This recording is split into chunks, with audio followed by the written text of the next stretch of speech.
가서 구원하라. 가서 구원하라. 가서 구원하라.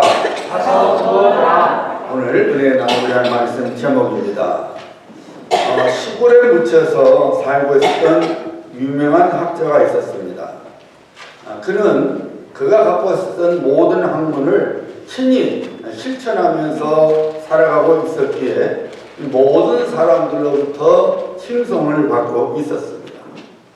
어느 날 그 사람에게 역시 이름난 학자가 그에게서 배움을 받고자 왔습니다.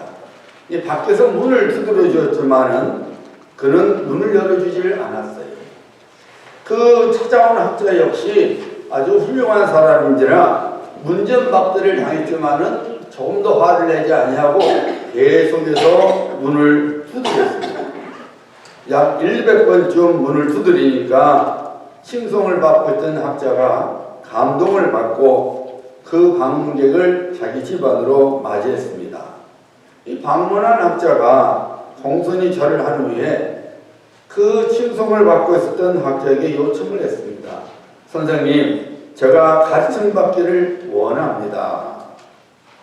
칭송을 받고 있던 학자가 자기를 찾아온 학자에게 콩 두 자를 써보라고 했습니다. 방문한 학자가 붓을 들어서 콩 두 자를 아주 멋지게 그리고 정성스럽게 썼습니다. 그러자 칭송을 받고 있던 학자가 자기를 도와주는 사람에게 말을 한 마리 가져오라고 했습니다.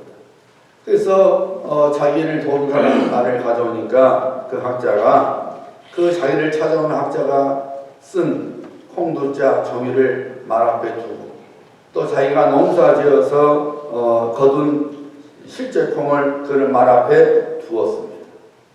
그리고 찾아온 학자에게 물었습니다. 당신이 생각하기에 말이 어떤 것을 먹을 거라고 생각하십니까? 당신이 멋지게 써온 이 콩두자를 말이 먹겠습니까? 아니면 얘가 농사지은 이 콩을 먹겠습니까? 둘 다 분명히 콩인데 말이 어느 것을 먹을 거라고 생각하십니까? 여러분 생각에 말이 무엇을 먹을 것 같아요? 멋지게 써진 콩두자 그 종이를 먹겠습니까? 아니면은 농사진 콩을 먹겠습니까? 당연히 말은 실제 콩을 먹겠지요. 칭송을 받는 학자가 자기를 찾아온 학자에게 이렇게 말했습니다. 어떻습니까? 당신이 쓴 글자는 매우 훌륭하지만 말이 먹지를 않습니다. 콩이 있고 콩 두자가 생겼나 아니면 콩 두자가 있고 콩이 생겼나 이것을 알아보는 것이 중요합니다. 이 일을 통해서 학문에 어느 정도 자부심을 가졌던 그 방문객 학자는 그의 가르침에 머리를 숙였다고 합니다. 이름보다 실천이 중요하다는 사실을 배웠기 때문입니다. 일본에서 일어난 실제 일화입니다. 여러분, 이 일화는 우리에게 한 가지 교훈을 주고 있습니다. 그것은 행동에 옮기지 않는 믿음은 아무런 소용이 없다는 것입니다.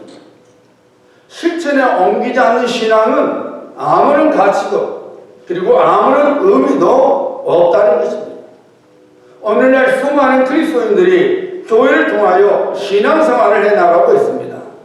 하나님께서 누구신지를 잘 압니다. 예수님께서 어떤 일을 행하셨는지를 잘 압니다. 성령님께서 어떤 분이신지도 잘 압니다. 그런데 정말로 중요한 질문이 우리 모두에게 있습니다. 무슨 질문입니까? 우리가 믿는 대로 그 믿음을 실천하고 있습니까? 우리 실제 삶 속에서 우리가 믿고 있는 믿음을 드러내며 살고 있는지 아니면 머릿속에만 들어있는 믿음인지 살펴봐야 한다 그 말입니다. 오늘 본문 말씀 속에 나오는 기도원의 삶을 통해서 믿음의 실천 문제를 살펴보고자 합니다. 하나님께서 기도원에게 명령하셨습니다. 가서 구원하라. 가서 구원하라. 네가 가서 구원하라. 기도원은 사사 중에 6번째 사사입니다.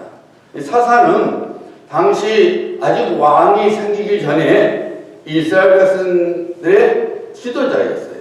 이 사사는 많은 역할을 했습니다. 첫째로 다른 민족들의 침입에 대하여 자기 민족을 보호하는 어떤 군사적인 역할을 했습니다. 동시에 재판관으로서 그리고 행정관으로서 일을 하기도 했습니다. 때로는 제사장으로 혹은 선제자 직무를 맡기도 했습니다. 이 기도원이 이스라엘의 사사로 하나님께로부터 부름을 받았을 때에 당시 이스라엘은 미디안 족속들의 지배를 받고 있었습니다. 하나님께서 미디안 족속으로부터 이스라엘 백성들을 구원하시기 위해서 기도원을 사사로 세우셨습니다. 하나님께서 기도원을 사사로 부르시는 장면이 오늘 본문 말씀 12절에 나오지요. 한번 보시기 바랍니다.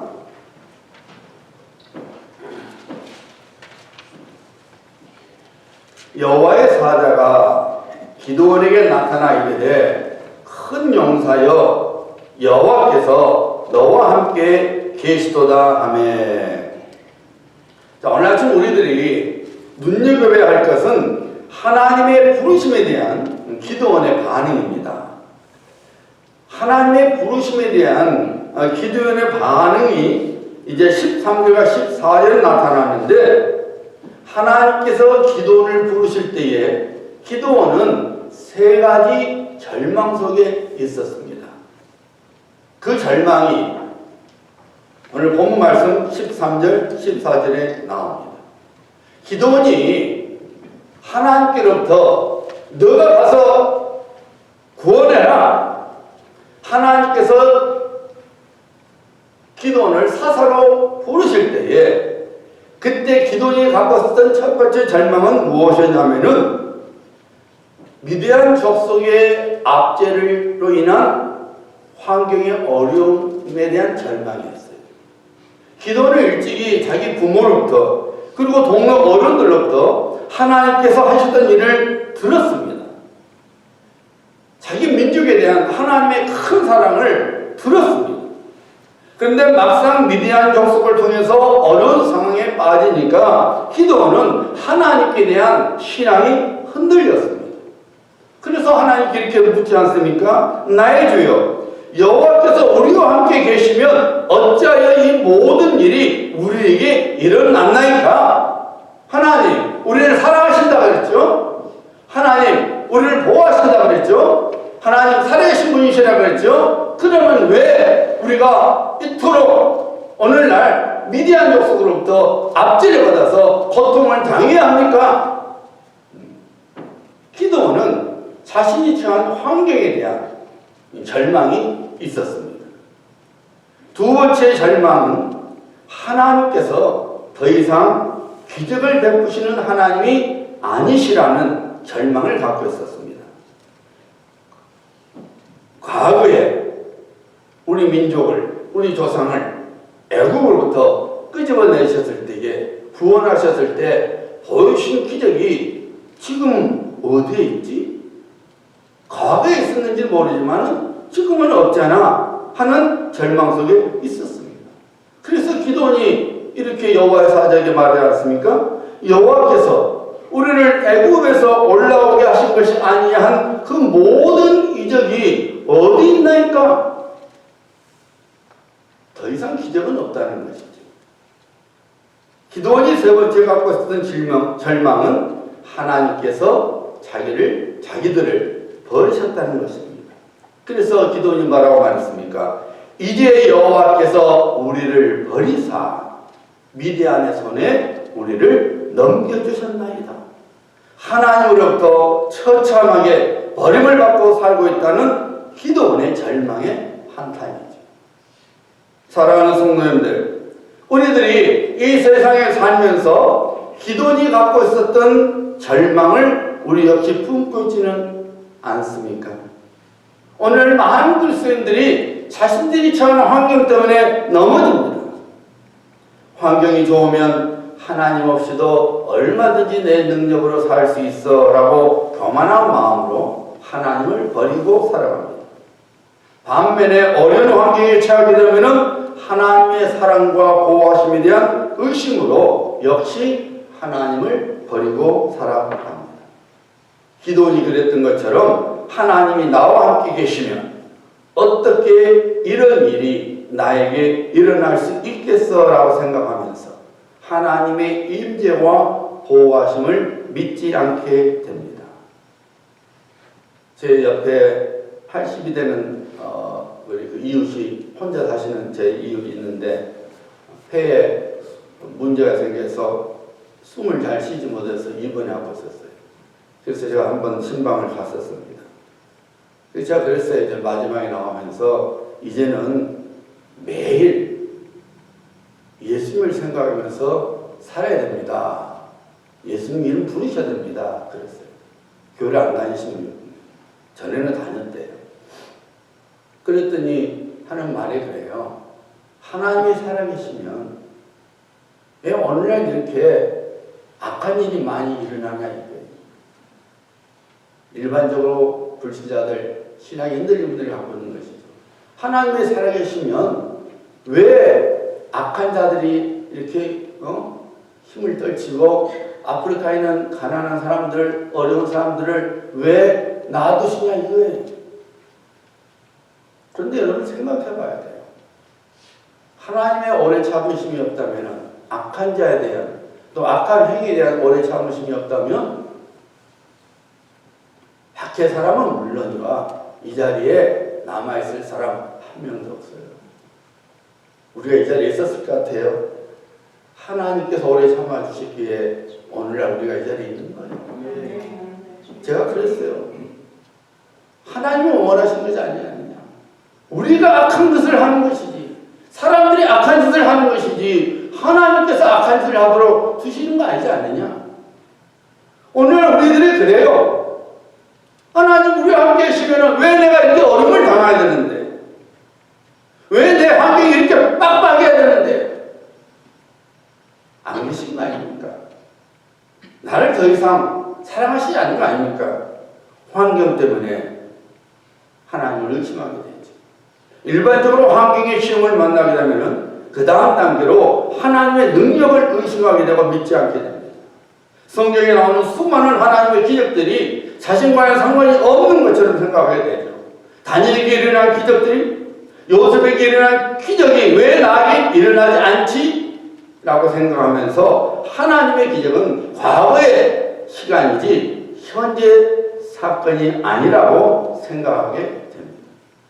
어떻습니까? 여러분들은 지금 어떤 신앙을 갖고 살아가고 계십니까? 하나님께 대한 여러분의 믿음은 어떤 것입니까? 기도원처럼 하나님께 대하여 큰 실망을 갖고 살아가고 계시지는 않습니까? 하나님께 대한 절망을 품고 살아가고 있었던 기도원에게 하나님께서 말씀하십니다. 오늘 본문 말씀 14절입니다.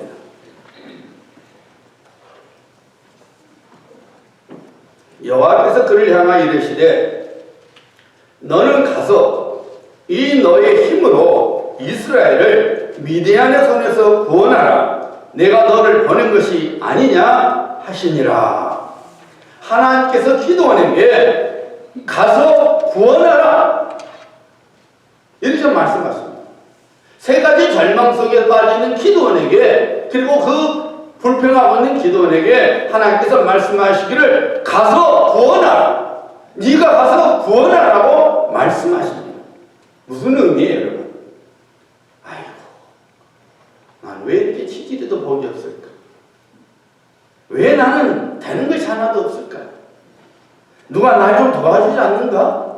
날 좀 도와주면 뭐 큰일 나는가? 하나님 제가 죽겠습니다. 제발 좀 어떻게 해보세요. 라고 징징거리지 말라는 거예요. 오히려 하나님께서 주신 권세를 가지고 지금 만나고 있는 문제를 대적해라는 거예요.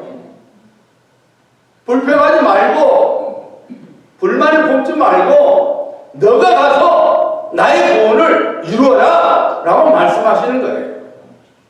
여러분, 하나님께서는 그리스도 예수 안에서 구원받은 우리들에게 그의 권능을 사용하는 권위를 허락해 주셨어요. 마귀를 대적하라. 그리하면 그가 피하리라. 마귀야, 우리 협상하자. 그만 나 좀 괴롭히자. 좀 쉬어라. 타협하지 않았어요. 타협하지 말라고 했어요. 대적하라. 그러면 그가 피하리라는 거예요. 그가 도망친다는 거예요. 너를 축복하는 자에게 내가 복을 내리고 너를 저주하는 자에게는 내가 저주하리니 땅의 모든 족속이 너로 말미암아 복을 얻을 것이다. 믿는 자들에게는 이런 표징이 따르리니 곧 그들이 내 이름으로 귀신을 쫓아내며 새 방언을 말하며 뱀을 집어 올리며 무슨 독을 마실지라도 해를 받지 않냐며 병든 사람의 손을 얹은 적 나으리라. 하나님께서는 우리 모두에게 말씀의 권세를 주셨습니다. 기도의 권세를 주셨습니다. 그래서 우리가 처하는 환경이나 우리가 만나는 문제가 우리에게 있어서 주인이 아니에요. 왕이 아닙니다. 오히려 우리가 처하는 환경, 우리가 만나는 문제에 대하여 주인이고 왕입니다. 그래서 환경이 포로나 문제가 포로가 되어서 주저앉으면 안 돼. 오히려 하나님의 말씀의 권세를 가지고 우리 환경을 다스리고 문제를 꾸짖는 그런 하나님의 백성이 되어야 합니다. 왜냐하면 하나님께서 우리들에게 그런 권세를 주셨기 때문입니다. 하나님께서 절망중에 있는 기도원에게 말씀하시죠. 가서 구원하라. 내가 너를 보낸 것이 아니냐. 사랑하는 성도님들, 하나님께서 우리를 구원해 주셨으니 우리는 하나님의 자녀들입니다. 믿으시면 아멘. 하나님의 자녀로서 아버지 하나님의 권세를 사용할 수 있는 것을 잊지 말아야 합니다. 여러분의 자녀가 여러분의 뜻에 어긋난 것이 아니라면 여러분에 속한 모든 것을 마음대로 사용하도록 해주지 않습니까? 그렇지 않습니까? 내 자녀가 내 뜻에 어긋난 것이 아니면, 그것이 나쁜 것이 아니라면 얼마든지 내 것을 쓸 수 있도록 우리는 허용하지 않습니까? 마찬가지예요, 여러분. 하나님께서 우리 아빠이십니다. 신약 성경에서는 아버지라 나오지만은 실제로는 아빠예요. 원래 아람어에는, 헬라어에는 아빠라는 말이 없어요. 그래서 원래는 아람어로 아빠예요. 근데 번역할 때 그 말이 없으니까 파테르, father, 아버지라고 번역하는 거예요. 실제로는 하나님은 우리 아빠예요. 하나님께서 우리가 말씀하실 내가 너희들의 아빠다. 우리가 어떤 어린 양을 키워도 그걸 다 받아주시는 아빠라는 거예요. 그러니 여러분, 우리를 사랑하시는데 하나님의 것을 못 쓰게 하시겠습니까? 하나님 뜻에 어긋나지 않는 한 하나님께서 속한 모든 것은 우리의 것입니다. 아빠의 권세가 내 권세예요. 그래서 우리 예수님께서 말씀하셨죠. 아니, 사도 바울이 말했습니다. 에베소서 1장 17절 19절이죠. 우리 주 예수 그리스도의 하나님 영광의 아버지께서 지혜와 계시의 영을 너희에게 주사 하나님을 알게 하시고 너희 마음의 눈을 밝히사 그의 부르심의 소망이 무엇이며 성도 안에서 그 기업의 영광의 풍성함이 무엇이며 그의 힘의 위력으로 역사하심을 따라 믿는 우리에게 베푸신 능력의 지극히 크심이 어떤 것을 너희로 알게 하시기를 구하노라. 하나님께서 기드온에게 말씀하셨듯이 오늘날 우리들에게도 가서 구원하라고 말씀하십니다. 가서 구원하라는 적극적인 믿음의 삶입니다. 능동적인 삶입니다. 지배하고 다스리는 삶입니다. 하나님의 자녀들이 되시는 성도님들, 예수 그리스도를 믿으십니까? 네. 여러분이 하나님의 자녀됨을 믿으십니까? 네. 그 믿음대로 살아가시기를 바랍니다. 네. 믿음을 행동에 옮기지 못하면 그 믿음은 죽은 믿음입니다. 죽은 믿음은 여러분 고약한 냄새만 풍기는 거예요. 죽은 것은 여러분 독을 내뿜게 되었습니다. 그래서 죽은 믿음은 나뿐만 아니라 내 주변의 사람들까지도 죽이게 만드는 거예요. 우리는 우빌마이트 성도는 다른 사람의 믿음을 살려주는 성도가 되어야 합니다. 여러분들이 가는 곳마다 믿음의 향기가 풍겨나고 믿음의 역사가 일어나서 다른 사람들의 믿음이 소생하게 되는 역사가 일어나야 합니다. 여러분을 보면은 하나님 모두 반갑고 힘이 솟아나고 위로를 얻는 그런 아름다운 일들이 일어나야 합니다. 늘 제가 여러분에게 말씀드린 대로 또 제가 기도한 대로 여러분들은 간증의 주인공이 되어야 해요. 간증을 듣는 자가 아니라 여러분 삶 속에서 하나님의 은혜를 경험하고 하나님의 역사를 경험하고 하나님의 도우신 손길을 경험해서 간증하는 자가 되어야 합니다. 그것이 바로 살아있는 믿음이요 능력 있는 믿음의 삶이 되는 것입니다. 이래도 어렵고 저래도 어렵습니까? 까짓것 후회는 없게 내가 믿음을 한번 살아가려 내가 믿음의 발을 내디디라 이 결단을 내리셔야 합니다. 믿음을 가지고 나가면 하나님께서 그 다음에 하십니다. 예수님과 많은 사람들을 예수님께로 와서 많은 사람들이 접촉을 했지만은 그 많은 사람들 중에 12년 동안 혈류증을 앓았던 여자만이 구원을 받았습니다. 왜 구원을 받았습니까? 믿음으로 만지니까. 내가 저 사람이 어쩌라만 만져도 내 병이 나으리라고 믿었기 때문에 그 믿음을 가지고 예수님을 만지니까 그 자리에 많은 사람들도 예수님을 만졌지만은 오직 12년 동안 혈류증을 앓았던 그 여인만이 구원받지 않았습니까? 이것이 믿음이에요. 우리 한번 찬송가 357장 1절만 한번 불러드립니다. 357장 통일 찬송가는 397장.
믿음이 우리를 하여금 이기게 하는 것입니다.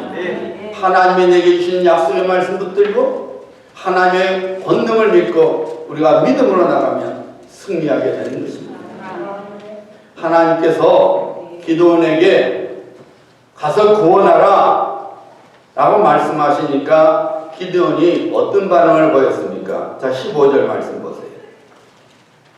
오 주여, 내가 무엇으로 이스라엘을 구원하리까? 보소서, 나의 집은 므낫세 중에서 극히 약하고 나는 내 아버지 집에서 가장 작은 자니이다. 기도는 자기 자신을 가리켜서 극히 약하고 가장 작은 자라고 고백하고 있습니다. 기도를 보니 누구를 본듯합니까?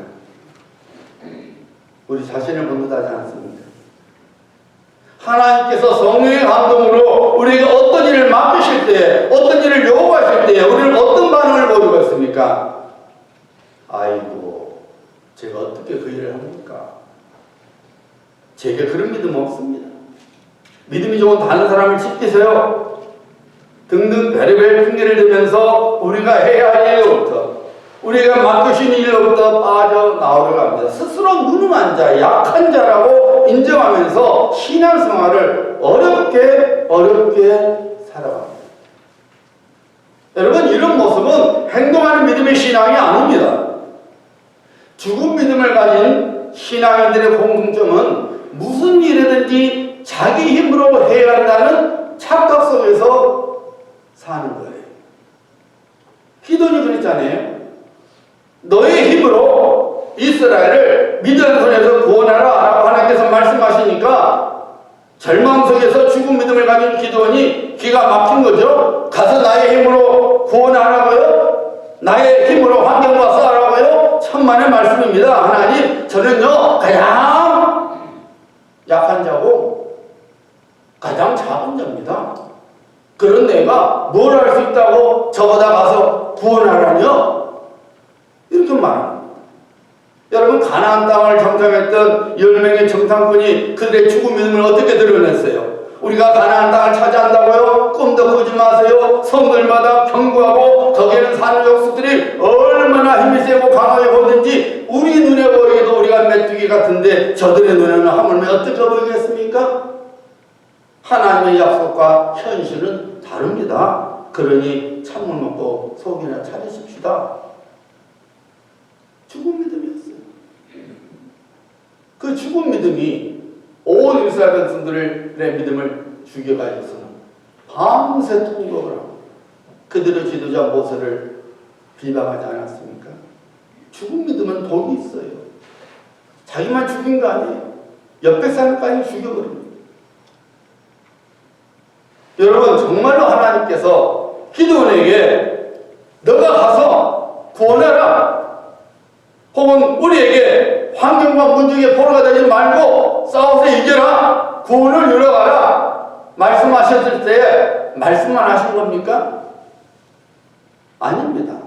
16절 보시길 바랍니다. 여호와께서 그에게 이르시되 내가 반드시 너와 함께 하리니 내가 반드시 너와 함께 하리니 네가 미디안 사람 치기를 한 사람 치듯 하리라 하시니라. 여러분과 제가 하나님의 일을 할 때에 우리가 능히 그 일을 감당할 수 있도록, 우리가 하나님의 구원을 가져올 수 있도록 하나님께서 우리와 함께 하실 뿐만 아니라 능력을 주시겠다는 약속입니다. 겉으로는 우리가 일을 하는 것 같지만 실상은 하나님께서 그 일이 이루어지도록 우리를 도와주시겠다는 약속의 말씀입니다. 맞습니다. 기도는 극히 약하고 가장 작은 자였습니다. 마찬가지로 우리 한 사람 한 사람 약하고 무능합니다. 우리가 우리 자신을 잘 아는데 하물며 하나님께서 그 사실을 모르시겠습니까? 누구보다도 그 사실을 잘 아시고 계시는 하나님께서 그래서 이렇게 말씀하신 겁니다. 내가 너와 함께 하리라. 80세의 노인이 어떻게 출애굽의 구원의 주역이 될 수 있었습니까? 어떻게 여호수아가 가나안 정복의 주역이 될 수 있었겠습니까? 노예와 죄수의 삶을 살았던 요셉이 애굽의 10세가 되어서 많은 사람들을 살리는 주인공이 될 수 있었습니다. 성경은 분명히 증거하고 있지요. 한결같이 성경은 이렇게 증거하고 있죠. 하나님께서 함께 계십니다. 하나님께서 함께 계십니다. 우리는 극히 약하고 가장 작은 자인 것이 분명하지만 하나님께서 우리와 함께 계심으로 환경을 다스리고 문제를 이겨내는 승리자가 되는 것입니다. 하나님께서 맡겨주신 일을 감당할 수 있습니다. 우리를 통해서 이루고자 하시는 하나님의 구원이 이루어지는 것입니다. 하나님께서 우리와 함께 계심에 절망을 품고 살아가는 존재가 아니라 하나님의 놀라운 구원을 보는 존재로 살아갈 수 있습니다. 하나님께서 극히 약하고 가장 작은 자로 스스로 여겼던 기도원으로 하여금 이스라엘이 하나님의 구원을 보게 만들었습니다. 미디안 족속들의 앞뒤로부터 이스라엘 민족을 구원하게 하셨습니다. 마찬가지입니다. 우리 역시 하나님의 구원을 가져올 수 있습니다. 하나님의 함께하심을 믿고 하나님께서 우리에게 주신 능력을 믿고 믿음으로 가서 구원하는 일을 해야 합니다. 예수님께서 당신을 사랑하십니다. 예수님을 믿으세요라고 하나님의 구원을 선포해야 합니다. 사랑하는 성도님들, 아무리 보기 좋고 멋있게 보여도 종이에 쓰여진 콩은 말에게는 아무런 소용이 없습니다. 비록 보기에는 좀 엉성하고 모양이 없다 할지라도 진짜 콩이 말에게 소용이 되듯이 우리 믿음 역시 그러합니다. 믿음은 보기 좋은 장식품이 아닙니다. 믿음은 우리 머릿속에만 담겨 있어야 할 것이 아닙니다. 믿음은 우리 입술에만 있는 것이 아닙니다. 믿음은 행함으로 드러날 때 믿음이 되는 것입니다. 행동하는 믿음이 세상에서 믿음의 열매를 가져오게 하는 것입니다. 행동하는 믿음이 문제를 없애주고 우리의 환경을 변화시켜 주는 것입니다. 행동하는 믿음을 통해서 우리의 삶 속에서 역사하시는 하나님의 손길을 보게 되는 것입니다. 오늘날에도 여전히 하나님께서는 가서 구원하라고 우리에게 말씀하십니다. 하나님께서는 우리 한 사람 한 사람을 기도원처럼 사용하시기를 원하십니다. 그래서 기도원에게 명령하신 일을 우리 모두에게 명령하십니다. 가서 구원하라. 전도하는 일에 우리의 믿음을 드러내야 합니다. 하나님께서 우리에게 주신 믿음의 권소한 능력으로 전도의 열매를 거둬야 합니다. 하나님께서 우리에게 맡겨주신 영혼을 우리 힘으로 구원하라고 말씀하셨습니다. 이는 다른 사람에게 그 일을 넘기지 말고 우리 자신이 해야 한다는 하나님의 요구예요. 즉 우리 자신의 일이라는 것입니다. 목사님 일이잖아요. 아무개 성도의 일이잖아요. 아니에요. 우리 한 사람 한 사람의 일입니다. 내가 어떻게 전도해? 내가 어떻게 구원을 이룰 수 있어? 내 코가 섰잖아. 내 코가 섰잖아. 아니에요. 이런 생각을 갖고 있는 우리들에게 하나님께서는 네가 가서 구원하라고 말씀하십니다. 내가 너와 함께하겠다는 겁니다. 내가 너를 보는 것이 아니라고 말씀하십니다.